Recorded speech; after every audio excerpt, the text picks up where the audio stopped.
자, 이번 주 토요일 날 여러분 두 개의 아주 의미 있는 집회가 있었습니다. 네. 하나는 전국의 노동자들이 민노총을 중심으로 한 전국의 노동자 시민들이 5만 명이 넘게 모였습니다. 아마 윤석열 분으로서 최대 규모의 집회인데요. 물가 폭등, 민생 위기. 그런데 왜 거기다가 임금을 올리지 마라. 그다음에 노동자들을 공격하냐. 산재 예방 조치인 중대재해기업처벌법을 네. 완화하려고 하고요. 아. 갑자기 임금을 올리지 마라고 망언을 늘어놓고요. 예. 그 다음에 또 주 52시간도 사실 많은 거거든요. 근데 노사가 하면 60시간도 가능합니다. 그 다음에 계절적으로 성수기 비수기 확실한 업종들은 노사가 합의하면 성수기에 노동시간 맞아요. 또 예, 예. 늘립니다. 있죠. 이미 그런 조치가 되어 있어요. 그러니까 과로사가 당하는 겁니다. 아직도 또 이번에 시제대한 또 과로사 있어요. 네. 70시간 안팎 일하신 거예요. 그러니까 우리 국민들이 기본적으로 52시간에서 60시간, 70시간만 일해도 과로사 요인이 됩니다. 아. 엄청난 스트레스와 육체의 고통이 됩니다. 이거 최근에 또 발생한 겁니다. 제가 옛날 거 아닙니다. 피켓이 깨끗하잖아요. 그렇네요. 시제대는 제발 사회적 합의 제대로 이행해라. 이게 제가 대한통운 지금 두 번이나 앞에 갔다 왔습니다. 본사에 또. 이게 아직까지 해결이 안 아직도, 되고. 아직도 이런 일이 발생하고 있어. 좀 줄어들었어요. 국민들이 네. 연대하고 응원해서요. 아직도 발생하고 있어요. 그러니까 노동 시간이 늘어난다는 건요 끔찍한 일입니다. 노동 시간 늘어나잖아요. 훨씬 피곤해지죠. 맞아요. 산재가 더 발생할 가능성이 높아집니다. 아무래도 산재 예방도 안 하는 상태에서 본인마저도 너무너무 피곤해요. 피곤하니까. 일하다가 네. 깜빡 졸 수도 있잖아요. 우리 옛날 화물 운전 기사님들 그럼요. 졸음운전, 졸음운전 과로 운전 때문에, 그래서 장시 운전 안전운임제 때문에. 그래서 안전운임제에서 우리가 확대하자고 얘기하는 네, 건데 확대하자고 사실은. 나는 이야기 나오면 다 피켓이 다 준비가 되어 있어요. 박정희 장 안전운임제 이야기 얘기가 네가 바로 또 했어요. 피켓이. 제가 그래 준비해놨잖아요. 네. 이것도 지금 그래서 파업은 풀었는데 지금 국민의힘당이랑 윤석열 정부에서 어영부영 시간 끌고 있어서 지금 화물기사님 국회도 아직 못 열받아 열고 있습니다. 있고. 예. 국회도 정상 안 돼 있고요. 그러니까 이게 다 그냥 특정 계층의 노동자들을 위한 일이 아니에요. 우리 자신의 일이고 고속도로가 네. 안전해지는 일이고 우리 가족들이 일하러 갔다가 그렇죠. 산재로 죽거나 다치지 않는 일이에요. 근데 그 주 52시간을 이걸 일 단위로 주 단위로 되는 거 올 단위로 전환을 하면요. 최대 주 92시간이 가능해지거든요. 그러니까 노동자들이 가만히 있을 수 있습니까? 물가가 폭등해 가지고 오로지 이제 내년도 임금 인상만 바라보고 있는데 네. 임금 인상하지 마라. 그리고 더 산재 일해라. 안 몰아서 그래도 일해라. 산재 많은데 산재 예방 조치 완화하겠다. 음. 그다음에 주 52시간도 모자라니까 주 40시간으로 가도 사실 하루 8시간만 일해도 피곤해요. 그럼요. 내가 저녁에 게으르고 쉬어야죠. 우리 국민이 게을러서가 아니에요. 우리가 잠은 의사들한테 물어보면 잠은 8시간 자라고 되어 있어요. 잠 네. 이상 8시간 이상 자야 된대요. 8시간 이상 자고 출퇴근 준비하고 딱 일하면 한 8시간만 일하나요? 아무리 그래도 우리 조금 더 일찍 출근하면 약간 대기도 하고 그다음에 뭐 점심도 먹고 또 저녁에도 이렇게 눈치도 보고 정시 퇴근 안 되잖아요. 그럼 사실 직장에서 9시간 10시간 있는 사람들 많아요. 네. 그러면 왔다 갔다 하는 교통 또 우리가 얼마나 출퇴근길이 멀고 험하고 지옥철이고 요즘에는 지옥버스 그렇습니까? 서울의 교통이 더 막힌다고 예. 하더라고요. 윤석열 불통민피 윤석열 놓고 맨 교통 통제하고 그러니까 더 차 막히고 막 황당한 요인도 많고 그렇잖아요. 네. 그래가지고 파김치돼요. 그러면 뭐 집에 들어가서 대충 씻고 일찍 자도 8시간 잠깐만까 합니다. 뭐 모임이라도 아니, 쉽지가 하고 않죠, 사실 야근이라도 8시간 있고 자기는. 그러면 예. 더더욱 피곤하고요. 그다음에 더블잡 되는 분이 얼마나 많습니까? 그렇죠. 임금이 낮기 때문에 장시간 저임금 구조이기 때문에 더블잡, 쓰리잡까지 뜨는 사람 봤어요. 네. 요즘 대리기사님들하고 대하다 가보잖아요. 더블잡 분들이 많아요.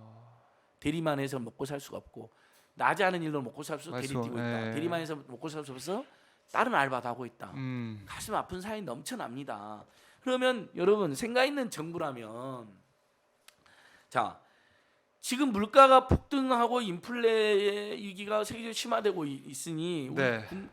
그러면 정말 물가 폭등과 화폐 가치를 떨어뜨리지 않기 위해서 우리가 할 수 있는 조치가 뭐가 있는데 다 하겠다고 제가 여러 번 이야기했잖아요. 네. 그럼 일단 공공요금 인상부터 자제를 해줘야 되는 거죠. 물가 인상을 안 부추기려면 공기업이 적자가 아무리 심하고 아무리 지금 인상 요인이 발생했다 네. 하더라도 내년도에 올리면 안 되냐고 많은 분들이 절비하고 있잖아요. 물가 조금 잦아든 이유에. 워낙에 지금 고물가 힘들기 예. 때문에 한국은행 곧 있으면 0.5% 금리 인상합니다. 이번 달에 거의 하겠죠. 확실해집니다. 네. 그렇죠? 그러면 시중의 유동성이 다시 한번 해소되죠. 시중에 그렇죠. 있는 돈들이 고금리 따라서 은행으로 들어가는 돈들이 많아요. 네. 주식이나 부동산 투자했던 분들도 지금 주식시장 폭락했죠. 코인 폭락했죠. 부동산도 지금 불안해졌어요. 네.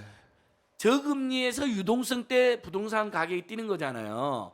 고금리의 유동성이 해소되면 당연히 부동산 가격이 떨어집니다. 실제 대한민국도 부동산 가격이 지금 하락하고 있습니다. 네. 어떻게 될지 몰라요. 그래서 지금 빚내서 집사란 윤석열 정권의 정책이 위험한 겁니다. 그러게요. LTV를 엇박자를 80%까지 풀고 네. 50년 뭐 장기 대출 해주겠다는데 그렇다면 집값 떨어지면 50년 노예 되는 거예요. 팔고 못 나가요. 시세 차익 못 누려요. 그렇죠. 잘 생각하셔야 됩니다. LTV 80%를 했다 무조건 80% 대출 받을 일은 아닙니다. 집값 20% 폭락하면 어떻게 되죠? 어우, 그러면 대출이자가 집값보다 더 늘어나야 돼요. 그럴 수 있죠. 팔지도 못하고 이자만 왕창 내는 꼴이 될 수 있어요. 거기다 금리가 올라가고 우리나라 국민들의 대출 이자의 80%는 변동금리입니다. 고정금리가 아니에요. 아우, 그 금리가 올라가면 예, 올라갈수록 거기다 실질임금 이자가 제가 하락했다 했잖아요. 네. 이건 체감에서 나온 게 아니라 OECD가 이번에 정식으로 지금 대한민국의 물가 인상률이 5% 안팎인데 그래서 대한민국 국민들은 실질임금이 2% 하락했다고 발표를 했습니다. 이자도 내려고 도 임금이 올라가 이자를 낼 거 아닙니까? 그렇죠. 그래서 토요일 날 토론에서도 월급 올리면 무조건 인플레라고 그 보수 패널 2명이 그러길래 네. 아니 물가 따라가서 올라가는 건데 그게 그렇게 문제냐? 그리고 월급 올라가도 두 사람 이야기한 것처럼 아무도 모르는 두 사람 이야기한 것처럼 인플레 안 되는 이유를 내가 말해주겠다. 우리나라 국민들은 임금이 올라가나 소득이 생기면 뭐 하는지 아냐? 이자 갚는다 이자. 그렇죠. 가계부채가 1,800조, 1,900조다. 네. 이자 갚냐 정신없다. 거기다가 한국은행이 0.5% 이자를 올리잖아요. 네. 그러면 산술적으로 100%다 변동금리라는 가정하에 해보면요. 이자만 9조에서 10조가 늘어납니다. 그러니까 월급 올라도 그 이자 더 이자 갚느라고 내느라 정신이 없고요. 그다음 쓸 돈이 공급용 없는 올랐잖아요. 거예요. 제가 예. 10월달 전기요금 가스요금까지 올라가면 집집마다 10,000원에서 20,000원 인상이 됩니다. 임금 올라가봐요. 거기 내는 겁니다. 임금 뭐 오르면 뭐 몇백만 원 오릅니까 임금? 사실 200만 원 급여 생활자가 임금 5% 올라봐야 네. 10만 원 오르는 거잖아요. 이 10만 원 오르는 거는요 물가 인상도 감당도 안 되고요. 이자하고 공공요금 내면 다 끝나는 겁니다. 이대로 가면요. 그러니까 그래서 우리 그래서 시중에 통화는 늘어나지가 않아요. 임금이 올라가도 음, 뭐 임금이 엄청 많이 올라갔다. 모든 국민 임금이 올라갔다 그러면 아무래도 소비가 더 늘어날 수는 있겠죠. 지금 근데 그때 지금 임금 다 올려주나요? 기업에 아유. 자율로 돼 있잖아요. 그렇죠. 형편 좋은 기업만 좀 올려줄 거 아니에요. 형편 나쁜 기업은 어려운 기업은 코로나로 여전히 어렸던 기업은 동결 한 번 더 할 거예요. 그럴 그럼 우리 수도 노동자들이 우리 국민들이 회사 어려운데 막 10% 20%막 올려달라 그러나요? 그러면 올해까지는 힘들었으니까 사장님 올해까지는 동결로 가고 내년에 좀 나아지면 물가도 올랐으니 내년에 좀 올려주십시오. 네. 중간에 상여금이라도 좀 예를 들면 물가 인상 이런 우리 노동자들이나 국민들 이런 마음이시잖아요. 네. 근데 그걸 폄훼하면서 고통 분담 노동자들은 고통 분담 안 하고 임금 인상만 요구하고 있다고 진짜 이렇게 폄훼를 하는 거예요. 너무 그래서 KBS 네. 토론만 아니었으면 막 이래도 되는 겁니까 하고 막 소리를 지르고 싶었는데 아, 예, 제가 이제 화면을 보니까 꾹 참는 화면이 나오더라고요. 그죠. 막 이런 거 있잖아. 이제 막 화면에 예. 잡혔더라고요. 근데 어쨌든 저희는 또 어쨌든 그런 사람들 토론을 할 때를 위해서 평소에 저희들이 민주당 정치인들도 그렇고요. 네. 범진보 개혁 세력도 그렇고 이렇게 TV 패널들도 그렇고 공부를 많이 해야 됩니다. 그럼요. 예. 쉽지 않아요. TV 토론 해보면 저들 또 논리가 탄탄합니다. 다 각자 논리가 예. 있기 때문에 그리고 자기들이 동원한 예하고 통계가 따로 있어요. 그럼요. 다. 예. 공부하고 그래서 나오는 거죠. 최저임금과 다들. 임금 인상 엄청 공격하는 거예요. 네. 뭐 교과서에 나와 있다고 임금 올라가면 인플레 된다고 생산성 이상의 임금 인상률만 생산성 향상률에 그 이상되는 임금 인상만큼 인플레가 발생한다고. 네. 다 교과서에나 있는 이야기죠. 자, 아무튼간 그래서 이제 예. 제가 궁금한 건 토요일에 예. 우리 그래서 노동자 대회가 노동자들이 있었는데 5만 명이 넘게 최대 규모로 모인 겁니다. 네. 이대로 가면 가만히 있지 않겠다라는 일종의 음. 자발적인 탄핵이나 퇴진 경고도 나온 겁니다. 공식 슬로우는 아니지만 지금 요즘에 집회나 실에 보면요, 제가 한 가지 재밌는 현상 발생할 수 있는데 주최 측은 이렇게 하면 신중합니다. 왜? 네. 대선 끝난 지 얼마 안 됐고 이제 5월 9일 시작 6월 9일, 7월 9일 이제 2달 됐잖아요. 예. 그래서 관망하고 계시거나 지켜보는 국민들 많이 계신 상태에서 섣불리 흔히 말하는 운동 시민사회 운동 세력이나 네. 범진보계 세력이 섣불리 탄핵이나 퇴진 이야기하는 것은 국민들에 대한 예의도 아니고, 그리고 탄핵이나 퇴진은 주권이 아니라 국민들이 집단 지성이나 집단 토의를 거쳐서 네. 집단적 고민을 거쳐서 결정하는 것이지 시민단체가 쉽게 주장할 수 있는 게 아니다. 그래서 신중한 입장인 거예요. 근데 집회 시위하잖아요. 네. 그럼 온오프라인에 모이는 분들은 2달이 20년 같아요. 이미 대한민국 국격과 국내 삶은 네. 굉장히 나락으로 빠져들고 있어요. 창피해서 못 살겠어요. 답답해서 못 살겠어요. 정말 힘들어서 못 살겠어요. 왜 소상공인 손실보증금은 100만 명이나 억울하게 떨어지는 거죠? 특고 프리랜서는 왜 이렇게 많이 탈락하는 거죠? 물가는 엄청 오르는데 윤석열, 김건희는 빵이나 사러 다니고 영화나 보러 다니고 패션놀이나 하고 있고 권력놀이나 하고 있고 그러면서 입만 열면 망언. 노동시간 늘려라, 산재 예방조치 줄여라, 임금이 너무 많다, 임금 올리지 마라. 자제해라. 지금 입만 열면 그런 그런 이야기 하고 있잖아요. 대책이 뭡니까? 세계적인 고금리를 근본적 세금적인 방도가 없다. 고물가에서 고금리라서 근본적 방도가 없습니다. 네. 국민이 희망을 가지면 경제가 살아납니다. 대통령은 경제를 살릴 수 있는 자리가 아닙니다. 뭐하러 대통령은 지금 많은 국민의 댓글이 이거예요. 네. 뭐하러 대통령 하냐? 그러면 당신은. 그다음 당신 대통령 맞냐? 그래서 윤석열의 별명이 새로 생겼어요. 뭔가요? 대통령 남편. 대통령 남편. 그러니까 지금 김건희가 대통령 노래하고 본인이 대통령 것처럼 다녀요. 사방팔방에. 막 검색량도 많고요. 네. 대통령실에 찍은 사진도 김건희가 유출하잖아요.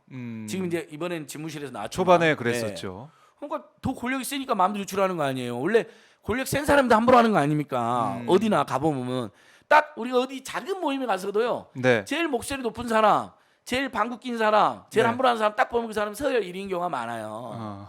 작은 모임이나 행사에서도요. 예. 말 제일 많이 하는 사람. 음. 그럼 오마이TV에서 제가 권력이 있을까요? 안진걸 소장이 서열 1위네요. 오마이TV. 죄송합니다. 사실 오마이TV에서 저는 일개 패널에 불과하고요. 최진봉 교수님, 김종대 전 의원하고 그다음에 김종철의 찐경제, 그다음에 호사카 유지 교수님, 그다음에 아니에요. 최근에는 김병주 안보 전문가 의원님, 네. 이 대여섯 명이 지금 박종혜 핫피플에서 지금 누가 더 조회수가 많이 나오냐 하는 선의 경쟁 중에 있고요. 네. 굉장히 제가 지금 신경이 많이 쓰였습니다. 말은 제일 많으세요. 그거는 뭐 매주 따질 거 없이 1위입니다. 1위. 왜 말을 많이 하느냐? 할 말이 많아요. 할 말이 많고 예. 억울하 답답한 분들 맞아요. 대변. 저를 아는 사람들 물어보십시오. 혼자 있을 땐 제가 얼마나 조용한 사람인지. 네. 사무실에서는 고독에 빠져 있고요. 혼자 있을 때는 사색에 빠져 있고. 그래요. 화장실에서도 침묵하고 있습니다. 다른 사람도 화장실은 침묵하시겠군요. 아무튼 침묵하고 있을 때 많아요. 그냥 방송만 하면 좀 이야기를 많이 해요. 왜냐하면 억울하고 답답한 맞아요. 사람 이야기해야 그럼요. 되고. 노동자들이 5만 명이나 모인 겁니다. 어떻게 이 물가 폭등과 민생 이익에 대책은 안 세우고 노동자들만 공격을 하느냐. 두 번째, 동일한 이제 그 노동자들이 끝난 다음에 이제 김건희 특검, 김건희 네. 구속원벌, 윤석열, 김건희 집단의 폭주를 멈춰라라는 집회가 있었습니다. 거기서도 공공분 민영화 반대하는 분들의 발언, 시민 자유 발언이 대부분 있었거든요. 근데 외교 국방에 대한 걱정이 쏟아집니다. 외교국방. 아예 한미일 군사 동맹에 목매달아서 네. 범사회주권이나 중국, 러시아, 유럽, 베트남 같은 데를 다 적대시하고 그래서 경제에도 엄청난 타격을 줄 게 분명하고 네. 더 나아가 일본에 자다가 한반도에 상륙할 빌미를 주고 있다. 굴종외교, 등신외교, 그다음에 완전히 경제와 안보의 경제교 안보 위기를 심화시키는 외교를 하고 있다. 이런 비판도 쏟아졌습니다. 네. 근데 이제 날이 너무 더워가지고요. 제가 사회 보는데 정말 2시간 내내 2시간 가까이 너무 더웠어요. 목욕을 했어요. 땀으로 목욕. 땀으로 목욕을 했어요. 어제는 풋살로 목욕을 하고. 그래서 제가 살이 안 빠질 수가 있겠습니까? 윤석열 불통민폐 분노해서 잠을 못 자요. 네. 그러니까 살이 빠지더라고요. 살이 빠질 수밖에 없고. 내가 고물가가 무서워서 걸어 다녀요. 네. 그러니까 살이 빠져요. 여러 가지 요인으로 지금 살이 빠지고 있는 거예요. 지금 저 말고도 많은 분들이 그럴 거예요. 열받아서 뉴스도 안 보고 네. 윤석열, 김건희 한동훈만 보면 식욕이 떨어지고 그러니까 아무래도 좀 밥도 덜 먹게 돼서 살 빠지고 고물가, 고유가 때문에 걸어 다니는 분들 많아요 요즘에요. 따릉이 많이 타고 다녀요. 맞아요. 근데 그 따릉이를 만든 박원순 시장님 업적을 오세훈은 마구 치우려고 그래요. TBS를 공격해요. 또 열받아요. 밥맛이 또 떨어져요. 계속 그러면은 이럴수록 다른 길 더 살이 사랑하게 빠지- 돼요. 어쨌든 옛날 정부가 잘한 거, 옛날 시장이 잘한 건 살려야 되잖아요. 그러니까 많은 국민들 요즘에 저뿐만 아니라 살이 좀 빠지고 있지 않을까. 네. 많이 걷기도 하시면서 한 푼이라도 아끼려고 지금 이런 상황입니다. 그래서 국민들이 이렇게 자구책을 쓰는 거 아닙니까? 차 놔두고 다니자, 다시 도시락 싸고 다니자, 그렇죠. 밥을 세 끼를 먹던 거 두 끼를 먹자, 살도 뺄 겸. 제가 지금 그러고 있으니까 걸어 다니자. 돈 드는 거 못해요. 풋살을 하는 이유가 그거예요. 네. 비용이 하나도 안 들어요. 공 하나만 있으면 되잖아요. 그렇죠. 축구니까. 하남시 이런 데서 공공 운동장 대여하면 되거든요. 비용이 안 돼. 대여 비용이 없어요. 네. 시원한 물값만 들어요. 그 물도 아끼려고 저 모임에서 물 남잖아요. 제가 네, 다 네. 싸와요. 피트병에. 그다음에 얼음 냉동실에 넣어놔요. 그거 네. 갖고 와요. 물값 아끼려고. 아니 이렇게 산다니까요. 서민들이요. 편의점 도시락 부티내에 팔려요. 런치플레이션이라고. 예, 하더라고요. 런치플레이션이 무서우니까. 네. 편의점 도시락 가보잖아요. 요즘에요. 삼각김밥이랑 깜짝 놀래요. 없어요. 아, 많이 팔려가지고. 그러니까 어려워요. 경제 어려운데 지금 속보 들어온 게 보면 윤석열 대통령이 경제 상황 매우 어렵다. 순방 경제 안보 후속 조치 최선 다하겠다 이렇게 얘기했는데 아니, 아마 가서 무슨 경제 조치를 했는데요. 25분 동안 아무 말도 안 하고 멀뚱멀뚱 있질 않나. 네. 김건희 막 팔은 들고 돌아다니질 않나. 음, 자리도 못 찾아서 헤매질 않나. 의전도 엉망. 완전 온 국민을 창피하게 만들고. 뭐 근데 무슨 비행기 안에서 뭐 자료 읽은 것처럼 공개했는데 보니까 자료가 백지던데요. 그러게요. 종이 네, 아니 종이를 이렇게 실제로 봤는데 아니 그쵸 박진희 네. 제가 지금 나쁘게 저는 굉장히 낙관이 긍정적인 사람인데 네. 삐뚤게 저는 그리고 범진보 개혁 세력이 그다음 범진보 개혁 유튜브들이 제발 가짜 뉴스를 퍼뜨리지 말자고 주장하는 사람이거든요. 그건 사회 전반의 신뢰를 그다음에 네. 범진보 개혁 세력이 극우 극단주의 가짜 뉴스 세력이랑 비슷한 급이 되잖아요. 그러니까 제가 유심히 봤어요. 지금 짤이 엄청 돌잖아요. 네. 박 기자님이 보기에도 일단 집무실에 앉아있던 컴퓨터는 백지화면 맞죠? 네, 대통령실도 비나면. 인정했다면서요. 네, 컴퓨터 앞에 있는 사진 속에 빈 모니터 화면 그거는 인정했고요. 근데 뭐라고 했냐면 이게 국무회의 안건을 결재한 직후 화면이 사라진 상태를 찍은 거라서 근데 요즘 비나면이었다. 컴퓨터가 뭘 하면 화면이 사라지나 화면은 사라지는 경우는 못 봤는데요. 컴퓨터 하다 보면. 그러니까 그 위에 뭐 이렇게 돼 있긴 한데 내용에 없잖아요. 비나면이잖아요. 그런 걸 얘기하는 것 같은데 그러면은 굳이 왜 그 빈화면 올렸을까? 그 그런 비나면 생각도 찍어 들고. 올린 분이 안티일 수도 있겠네요. 그럴 수도 있고. 벌써부터 무속 비리 비선 세력들이나 네. 나라와 국익에 반하는 굳이 외교를 하니까 비나면을. 직원들 중에 벌써 이탈하는 분이 있을 수도 있죠. 그런가요? 네. 근데 아무튼 비행기 안에서 본 자료를 봤다는데 자료가 백지예요. 그것도 백지로 예, 네. 사진을 보면 돼 있더라고. 거기에 대한 대통령실 설명은 아직 나온 게 없습니다. 그 진짜 백지에서 그런 것 같은데요. 네. 그럼 무슨 순방에서 무슨 경제적 효과가 있어요. 음. 일본은 기시다한테 매달리는 모습만 보여줬더만 네. 처음에 조 바이든한테 하하. 무시당하는 모습만 보여주고 예. 어떤 경제 그다음에 나토 우리가 가지 마라 그렇게 이야기하는 게 나토는 군사회담이 경제담이 아니잖아요. 그렇죠. 그 준비도 안 돼갖고 사실은 양자담도 군사동맹 회의 대부분 무산된 거 아닙니까? 많이 이제 핀란드 이 정상회담이 첫 일정이었는데 그게 좀 무산이 됐고 네. 캐나다 총리 만났을 때는 무슨 엄청 버벅대가지고 또 이것도 국제망신 아닙니까? 통역 옆에 통역하는 사람들까지 당할 정도로 네. 캐나다 총리가 계속 이렇게 지켜보고 있더군요. 네. 안쓰럽게 음. 당황했겠죠. 왜 저쪽에 반응이 없지? 하면서. 그러니까 이런 저런 좀 외교적으로 준비가 안 된 부분도 눈에 들어왔고 또 경제 성과라고 했는데 과연 그 경제 성과가 어떻게 실질적으로 볼 수 있느냐. 왜냐하면은 원전 얘기한 거고 가서 뭐 광물 뭐 그런 여러 가지 협력을 하겠다는 얘기를 했는데 그게 좀 구체적으로 우리 경제에 어떤 도움이 될 거냐는 것은 잘 잡히지 않는 것 예, 같아요. 그리고 온전이라는 것은 세계적으로 지금 논란이 되고 있어요. 네. 모든 세계가 탈온전이라고 함부로 말할 수는 없어요. 쉽게 말하면. 그러나 탈온전이나 감온전을 다 고민하고 있는 건 사실이잖아요. 독일이 대표적인 거고 그렇죠. 유럽에서도 유럽은 특히 그런 일종의 지속 가능한 사회, 네. 그다음에 온전의 위험성 때문에 그런 논의가 활발한 말이에요. 옛날처럼 온전을 살 리가 없죠. 각 나라마다 정치인들이, 환경단체, 시민단체, 국민들이 온전에 대해서 문제 제기를 하는데 네. 나라마다 사안 좀 다르긴 하지만요. 문재인 정부에서도 뭐 탈원전 한 게 아니잖아요. 온전 발전이 좀 늘어났어요. 네.